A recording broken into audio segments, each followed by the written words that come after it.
Hello साथियों, आज के इस वीडियो में हम लोग साइंस का मोस्ट वीवीआई ऑब्जेक्टिव क्वेश्चन को पढ़ने वाले हैं।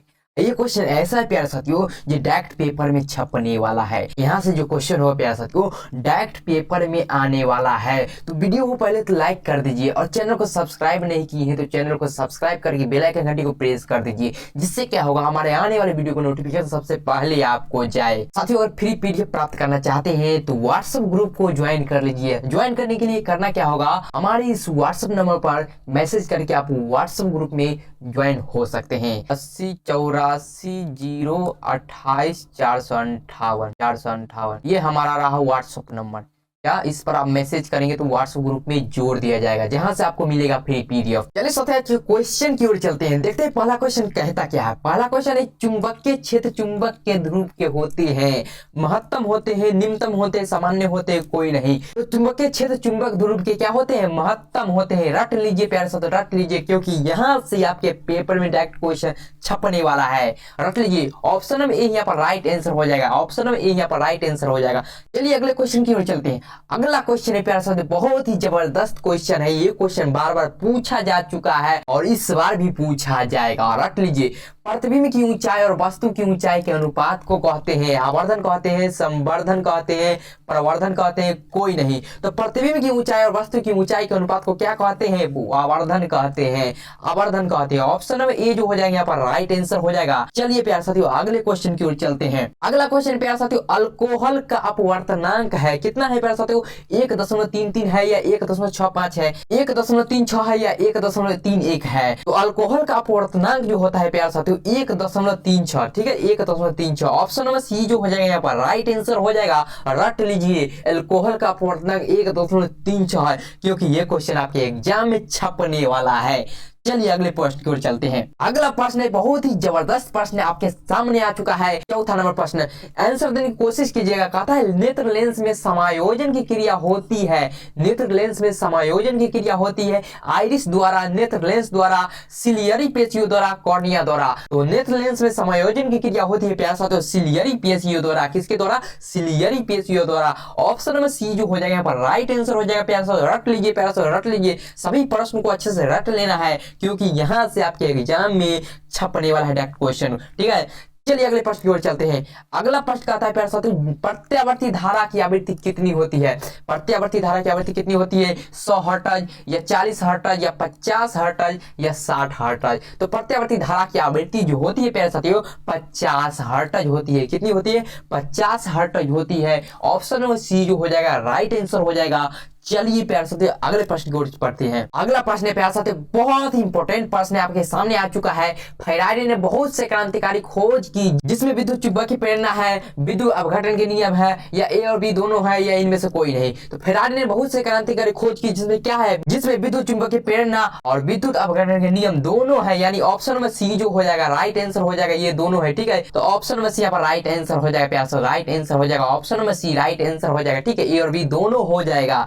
चलिए प्यारे साथियों अगले प्रश्न की ओर चलते हैं। अगला प्रश्न कहता है किसी धारावाही परिनलिका के भीतर सभी बिंदुओं पर चुंबकीय क्षेत्र क्या होता है, समान होता है या असमान होता है, या कोई निश्चित नहीं होता है, या इनमें से कोई नहीं। तो किसी धारावाहिक परिनलिका के भीतर सभी बिंदुओं पर चुंबकीय क्षेत्र क्या होता है, समान होता है। रख लीजिए समान होता है, ठीक है। ऑप्शन नंबर ए जो होता है राइट आंसर होता है। Option number A right answer. VVI प्रश्न है, वीवीआई प्रश्न है, डायरेक्ट पेपर में छपने वाला प्रश्न है, ठीक है। चलिए अगले प्रश्न की ओर चलते हैं। अगला प्रश्न जो हमारा कहता है स्पेक्ट्रम प्राप्त करने के लिए किसका उपयोग हम लोग करते हैं। स्पेक्ट्रम प्राप्त करने के लिए किसका उपयोग करते हैं, कांच की सिली का प्रयोग करते हैं, या अवतल दर्पण का प्रयोग करते हैं, उत्तल लेंस का प्रयोग करते हैं, या प्रिज्म का प्रयोग करते हैं। तो स्पेक्ट्रम प्राप्त करने के लिए हम लोग प्रिज्म का प्रयोग करते हैं। किसका प्रयोग करते हैं, प्रिज्म का प्रयोग करते हैं। ऑप्शन नंबर डी जो हो जाएगा राइट आंसर हो जाएगा। रट लीजिए प्यारे साथियों, रट लीजिए। चलिए बढ़ते हैं अगले प्रश्न की ओर। अगला प्रश्न कहता है प्यारे साथियों रेटिना पर किसी वस्तु का उल्टा तथा वास्तविक प्रतिबिंब किसके द्वारा बनता है, परितारिका के द्वारा बनता है, या पक्षमावी पेशिया के द्वारा बनता है, या अभिनेत्र लेंस के द्वारा बनता है, या कच्चा द्रव्य के द्वारा बनता है। तो रेटिना पर किसी वस्तु का उल्टा और वास्तविक प्रतिबिंब किसके द्वारा बनता है, अभिनेत्र लेंस के द्वारा बनता है। किसके द्वारा बनता है, अभिनेत्र लेंस के द्वारा बनता है। ऑप्शन में सी यहाँ पर राइट आंसर हो जाएगा। चलिए अगले क्वेश्चन में बढ़ते हैं। अगला प्रश्न कहता है कांच प्रिज्म द्वारा उत्पन्न श्वेत प्रकाश के स्पेक्ट्रम में किस रंग की किरण अधिक झुकाव होता है? किस रंग का किरण का अधिक झुकाव होता है? जब श्वेत प्रकाश को प्रिज्म में प्रवेश किया जाता है तो किस रंग का जो झुकाव होता है सबसे अधिक होता है? लाल का होता है या हरा का होता है? लाल का होता है या हरा का होता है? पीला का होता है या बैंगनी का होता है? तो सबसे अधिक झुकाव किस रंग का होता है? बैंगनी रंग का होता है। सबसे अधिक झुकाव बैंगनी रंग का होता है। ऑप्शन नंबर डी जो हो जाएगा राइट आंसर हो जाएगा। बढ़ते हैं अगले प्रश्न की ओर। अगला प्रश्न कहता है लेंसों में मुख्य फोकस की संख्या कितनी होती है? डायरेक्ट छपने वाला प्रश्न है प्यारा साथियों, डायरेक्ट छपने वाला प्रश्न है। 2 होती है, 1 होती है, 3 होती है, कोई नहीं। तो लेंसों में मुख्य फोकस की संख्या 2 होती है। कितनी होती है? 2 होती है। ऑप्शन नंबर ए जो हो जाएगा राइट आंसर है, याद कर लीजिए 2 होती है। ठीक है, अगला प्रश्न है किसी लेंस के बाहर की ओर उभरे 2 गोलीय पृष्ठ हो तो इसे कहते हैं अवतल लेंस कहते हैं, समतलोत्तल लेंस कहते हैं, उत्तल लेंस कहते हैं, समतलावोत्तल लेंस कहते हैं। तो क्या कहते हैं प्यारे साथियों? किसी लेंस में बाहर की ओर उभरे 2 गोलीय पृष्ठ हो तो क्या कहते हैं? इसे कहते हैं उत्तल लेंस कहते हैं। ठीक है, क्या कहते हैं? उत्तल लेंस कहते हैं। ऑप्शन नंबर सी जो हो जाएगा राइट आंसर हो जाएगा। अगले प्रश्न की ओर बढ़ते हैं। अगला प्रश्न कहता है रोगियों के नाक, कान, गले आदि के जांच के लिए डॉक्टर प्रयोग करते हैं अवतल दर्पण का प्रयोग करते हैं, समतल दर्पण का प्रयोग करते हैं, उत्तल दर्पण का प्रयोग करते हैं, या इनमें से कोई नहीं? तो रोगियों के नाक, कान, गले आदि के जांच के लिए डॉक्टर किस दर्पण का प्रयोग करते हैं? तो अवतल दर्पण का प्रयोग करते हैं, अवतल दर्पण का प्रयोग करते हैं। ऑप्शन नंबर ए जो हो जाएगा यहाँ पर राइट आंसर हो जाएगा। बढ़ते हैं प्यारे साथियों अगले प्रश्न की ओर। अगला प्रश्न कहता है प्रकाश की अपवर्तन के कितने नियम है? प्रकाश के अपवर्तन के कितने नियम है? 3 है, 4 है, 2 है, 1 है। तो प्रकाश के अपवर्तन के 2 नियम है। प्रकाश के अपवर्तन के 2 नियम है और परावर्तन के भी 2 नियम है। प्रकाश के परावर्तन के भी 2 नियम है और अपवर्तन के भी 2 नियम है। ठीक है, ऑप्शन नंबर सी जो हो जाएगा यहाँ पर राइट आंसर हो जाएगा। ठीक है, चलिए अगला नंबर प्रश्न देखते हैं। अगला प्रश्न कहता है बिजली के फ्यूज का तार बना होता है टीन का बना होता है या तांबे का बना होता है, या तांबे और टीन दोनों का बना होता है, या इनमें से कोई नहीं? ठीक है, तो बिजली के फ्यूज का तार किसका बना होता है? तांबे और टीन दोनों मिलाकर बनाया जाता है।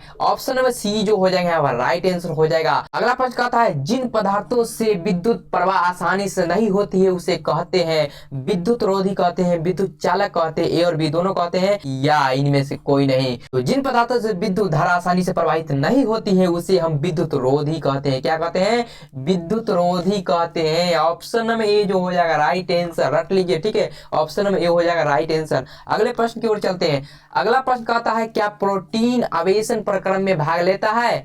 नहीं, हाँ, ए और बी दोनों, या इनमें से कोई नहीं? तो प्रोटीन आवेशन प्रक्रम में भाग नहीं लेता है। ऑप्शन नंबर ए जो हो जाएगा राइट आंसर है। ठीक है, option number A right answer हो जाएगा।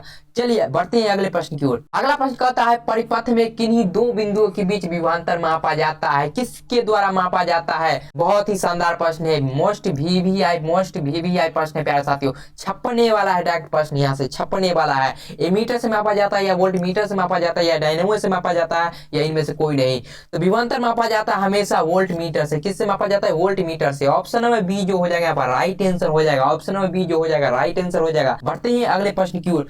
अगला प्रश्न कहता है निम्न में से किसका अर्थ जल है? निम्न में से किसका अर्थ जल होता है? ठीक है, पेट्रो का, टर्बो का, नाइट्रो का, हाइड्रो का। तो किसका अर्थ जल होता है? हाइड्रो का अर्थ जो होता है जल होता है। ऑप्शन नंबर डी जो हो जाएगा राइट आंसर हो जाएगा प्यारे साथियों। Option number D right answer हो जाएगा। बढ़ते हैं अगले प्रश्न की ओर। अगला प्रश्न कहता है ताप बढ़ने पर चालक का प्रतिरोध क्या होता है? बढ़ता है, घटता है? बढ़ता घटना नहीं है, इनमें से कोई नहीं? तो ताप बढ़ने पर चालक का प्रतिरोध हमेशा बढ़ता है प्यारे साथियों, रट लीजिए। ताप बढ़ने पर चालक का प्रतिरोध बढ़ता है। Option number A right answer हो जाएगा। बढ़ते हैं अगले प्रश्न की ओर। अगला प्रश्न देखिए बहुत ही शानदार प्रश्न है प्यारे साथियों, बहुत ही शानदार प्रश्न है। कहता है प्रकाश क्या है? कणों का प्रवाह है, या आंखों को प्रभावित करने वाली ऊर्जा है, या तापक्रम बढ़ाने वाली ऊर्जा है, या इनमें से कोई नहीं? तो प्रकाश है आंखों को प्रभावित करने वाली ऊर्जा। क्या है? आंखों को प्रभावित करने वाली ऊर्जा। ऑप्शन नंबर बी जो हो जाएगा राइट आंसर हो जाएगा। बढ़ते हैं अगले प्रश्न की ओर।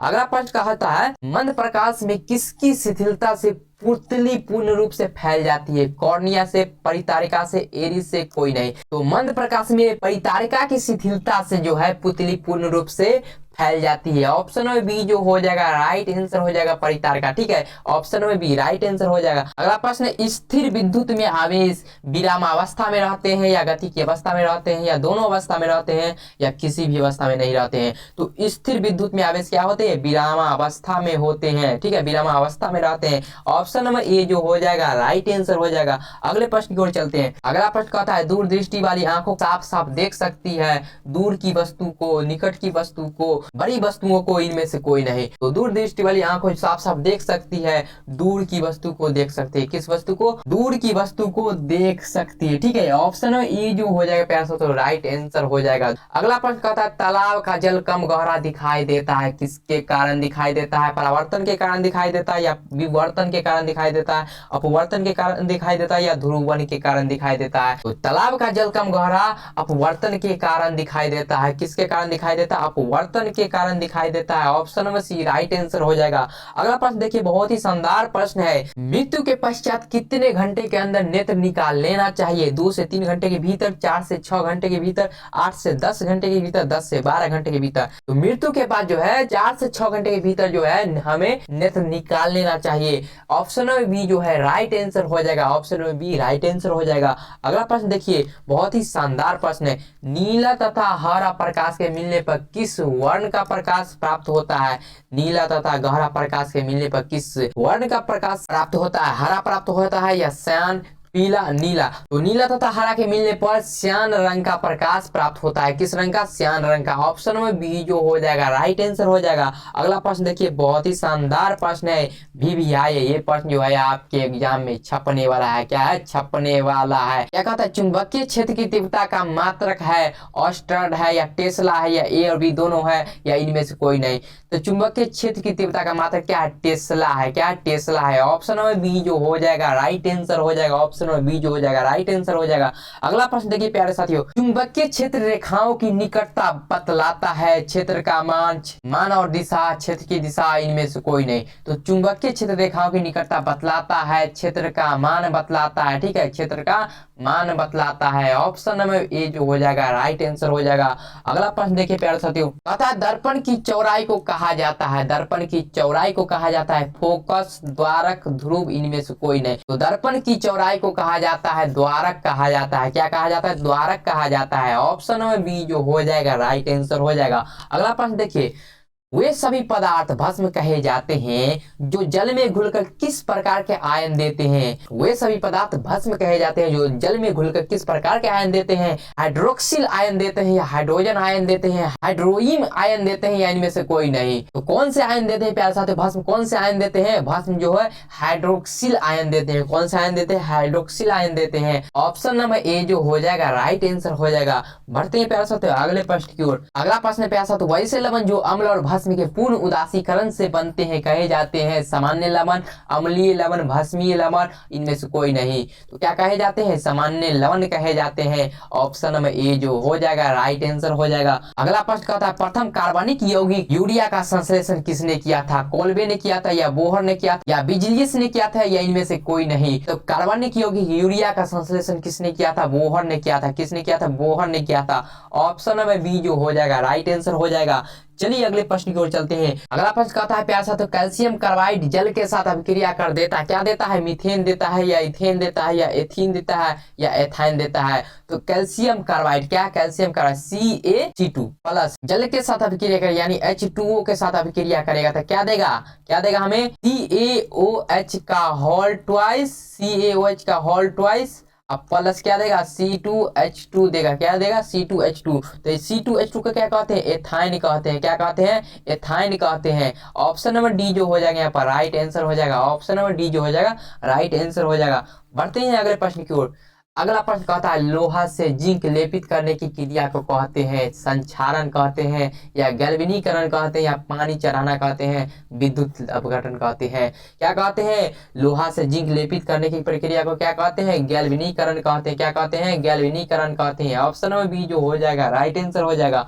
अगला प्रश्न को देखिए। अगला प्रश्न है निम्नलिखित में कौन अधिक अभिक्रियाशील है? निम्नलिखित में कौन अधिक अभिक्रियाशील है? Cu, Hg, Ag, Au। तो कौन सबसे ज्यादा अभिक्रियाशील है प्यारे साथियों? Cu है, यानी कॉपर जो है सबसे अधिक अभिक्रियाशील है। ऑप्शन नंबर ए जो हो जाएगा राइट आंसर हो जाएगा। अगला प्रश्न देखिए, ग्लूकोज के एक अणु में ऑक्सीजन के कितने परमाणु होते हैं? ग्लूकोज के एक अणु में ऑक्सीजन के कितने परमाणु होते हैं? ये प्रश्न जो है आपके बोर्ड एग्जाम में रहने वाला है, नोट कर लीजिए। ठीक है, 4 होते हैं, या 6 होते हैं, 8 होते हैं, 12 होते हैं? तो ग्लूकोज के एक अणु में कितने परमाणु होते हैं? 6 परमाणु होते हैं। ऑप्शन नंबर बी जो हो जाएगा राइट आंसर। ठीक है, ऑप्शन नंबर बी जो हो जाएगा राइट आंसर। अगले प्रश्न की ओर चलते हैं। अगला प्रश्न कहता है तत्वों के आवर्त सारणी के प्रारंभिक विकास में किसका प्रमुख योगदान रहा है? किसका प्रमुख योगदान रहा है? डोबराइनर का या मोसले का या मेंडलीव का या न्यूलैंड्स का? तो मेंडलीव यहाँ पर राइट आंसर हो जाएगा। किसका प्रमुख योगदान रहा है? मेंडलीव का रहा है, मेंडलीव का रहा है। ऑप्शन नंबर सी जो हो जाएगा राइट आंसर हो जाएगा। बढ़ते हैं प्यारे साथियों अगले प्रश्न की ओर। अगला प्रश्न कहता है समस्थानिकों के गुणधर्म समान होते हैं लेकिन परमाणु द्रव्यमान क्या होते हैं? समान होते हैं? नहीं जी, बिल्कुल नहीं, भिन्न भिन्न होते हैं। क्या होते हैं? भिन्न भिन्न होते हैं। समस्थानिकों में गुणधर्म समान होते हैं लेकिन परमाणु द्रव्यमान भिन्न भिन्न होते हैं। ऑप्शन में बी जो हो जाएगा राइट आंसर हो जाएगा। बढ़ते हैं लास्ट प्रश्न की ओर। कहता है लीड नाइट्राइड तथा पोटेशियम आयोडाइड के विलयन को मिलाने पर अवक्षेप बनता है। इस अवक्षेप का रंग कैसा होता है? श्वेत होता है या भूरा होता है या नीला होता है या पीला होता है? तो अवक्षेप का रंग कैसा होता है? श्वेत होता है। कैसा होता है? श्वेत होता है। ऑप्शन नंबर ए जो हो जाएगा राइट आंसर हो जाएगा। ठीक है, ऑप्शन नंबर ए जो हो जाएगा राइट आंसर हो जाएगा। कैसा लगा प्यारे साथियों वीडियो? अगर अच्छा लगा हो तो वीडियो को लाइक कर दीजिए और चैनल को सब्सक्राइब नहीं किया तो चैनल को सब्सक्राइब भी कर दीजिए और बेल आइकन घंटी को भी प्रेस कर दे, जिससे क्या होगा आपको वीडियो को नोटिफिकेशन सबसे पहले मिले। ठीक है साथियों, मिलते हैं नेक्स्ट वीडियो में, तब तक के लिए जय हिंद।